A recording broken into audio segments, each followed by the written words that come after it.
screens went quiet at 9:30 Sunday night. Not the loud quiet, the wrong kind of quiet. The kind where you're staring at the COMEX feed and the LME terminal, and everything looks clean, orderly, normal.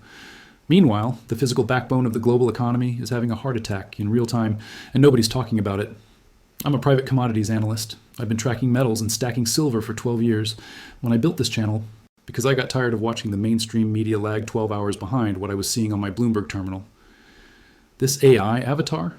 It's just the fastest way to get the information out to people who actually care about what's happening before the headlines catch up.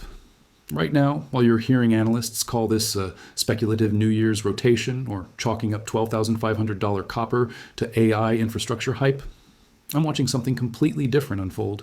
They want you to believe the supply will eventually catch up. They want you to focus on the price, but the price isn't the story. The story is the pipes. The plumbing of the global metal trade is backing up, and we're not looking at a rally anymore. We're looking at the total depletion of available physical refined copper, the kind of depletion that doesn't get fixed with a press release or a rate cut. The media keeps saying there's plenty of metal in the system. The inventory data I'm looking at says we have less than 72 hours of buffer. Someone is lying, and the price is about to tell us exactly who. Here's what I'm going to lay out for you. We've hit what I'm calling a perfect storm. The Grasberg mine disaster, combined with something most people have never even heard of, negative smelter treatment charges, has pushed us past a tight market into what looks like a terminal physical shortage. And I need to be clear about what that means. We've entered a phase where the paper price on your screen no longer dictates what you'll actually pay to get physical metal in your hands. Price discovery is happening in real time, and it's messy. I'm going to break down the mechanism behind these negative treatment charges, the thing that is quietly killing smelters across the globe. I'm going to run the actual math on the 600,000 ton deficit that JP Morgan and Goldman are projecting. And at the end, I'm going to share my personal battle plan for what I'm doing when COMEX copper hits the $6 wall. Because once you understand how negative treatment charges work, you'll realize why the big banks are suddenly very, very nervous. Let's start with where we are right now. Hard numbers, no fluff. As of earlier this evening, LME copper is sitting at $12,537 per metric ton. That's up 42% from where we were this time last year. COMEX copper is at $5.91 per pound, and it's staring directly at the $6 psychological barrier that everyone in this space is watching. But this isn't just a copper story. Silver is at $72.75 per ounce. We're seeing contagion across hard assets, and it's not subtle anymore. And here's the fuel. The dollar index, DXY, is sitting at 101.40. It's starting to show cracks. When the dollar weakens and metals run, that's the setup. That's the environment we're in. Now, I want you to stop and actually look at the inventory numbers with me. LME copper stocks are at 145,325 tons. In the last 48 hours, 2,100 tons disappeared, gone. Let me put that in perspective. At current global consumption rates, 145,000 tons represents less than 3 days of supply. 3 days. That's not a strategic reserve. That's a rounding error. And here's where it gets uncomfortable. I've been watching the paper markets show these clean, orderly prices while I'm getting unverified reports, and I'll label them as such, from retail dealers like SD Bullion, who are allegedly moving to pre-order only models because they can't source physical blanks. The screen says everything is fine. The physical market is saying something very different.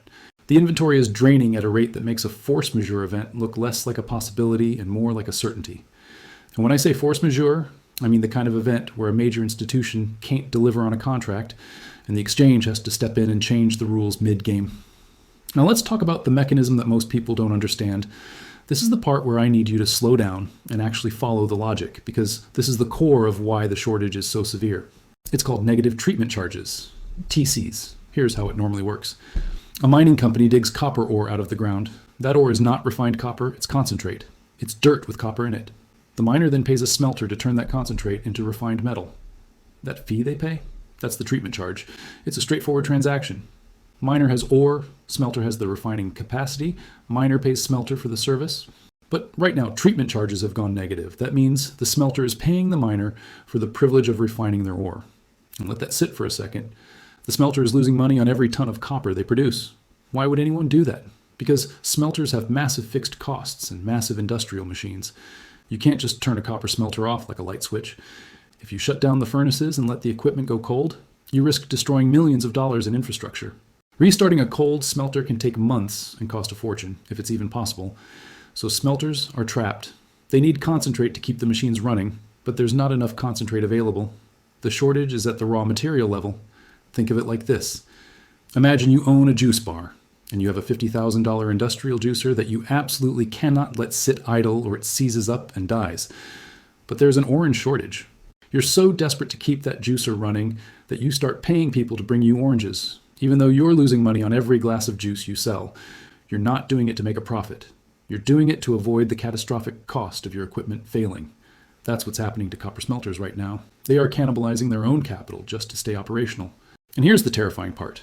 When they finally give up and shut down, the supply of refined metal doesn't just dip, it stops. The smelters are bleeding out in silence.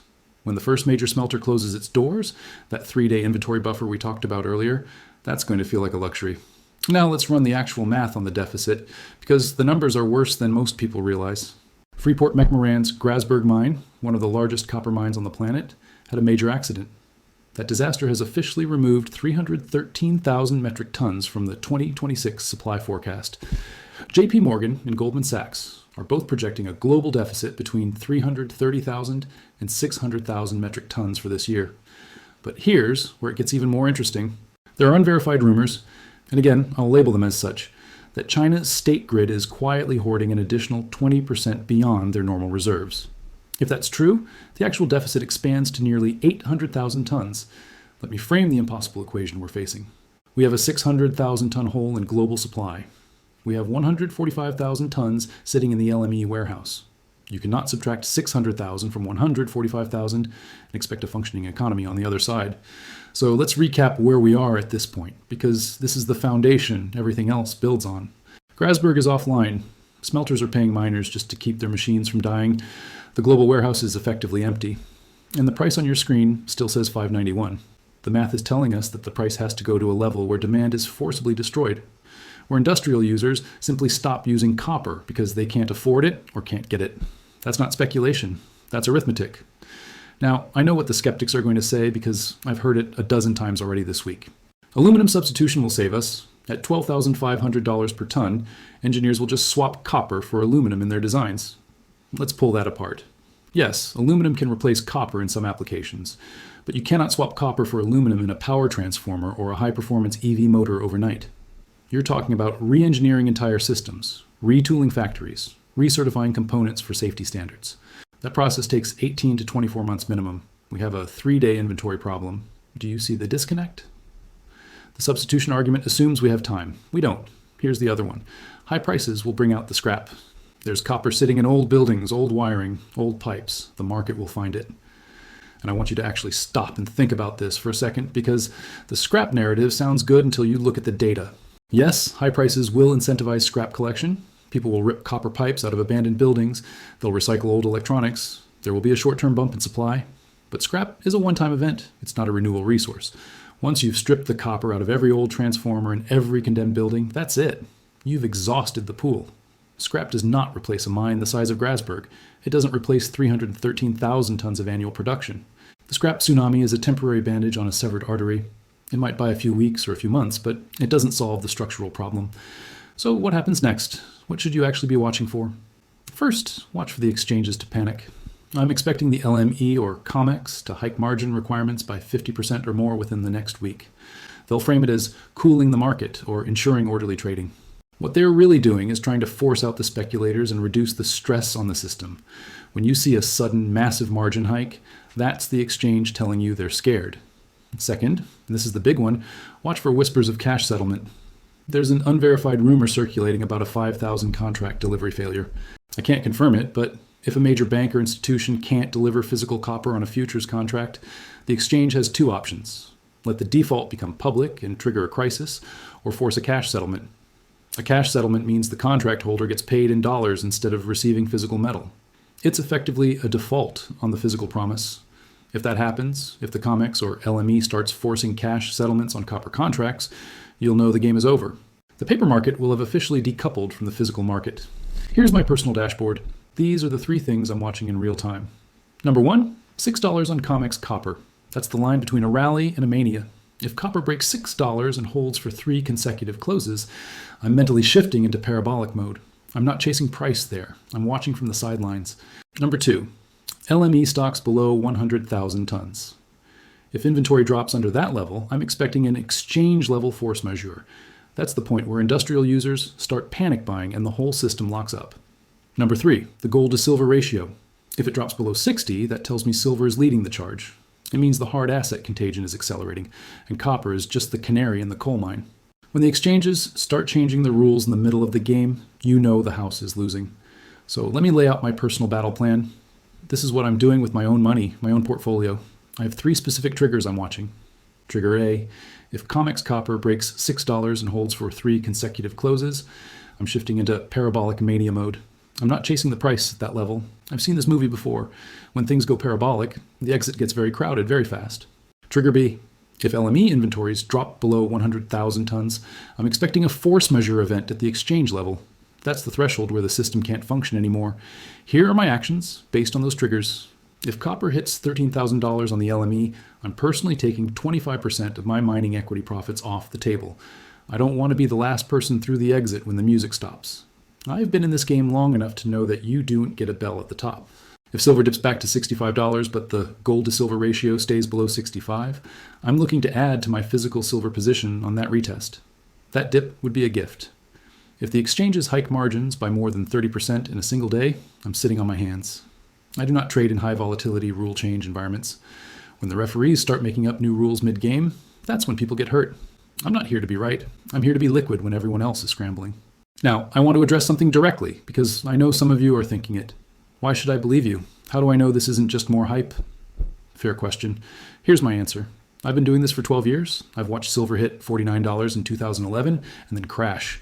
I've watched copper spike and collapse. I've seen forced liquidations wipe out traders who were sure they were right.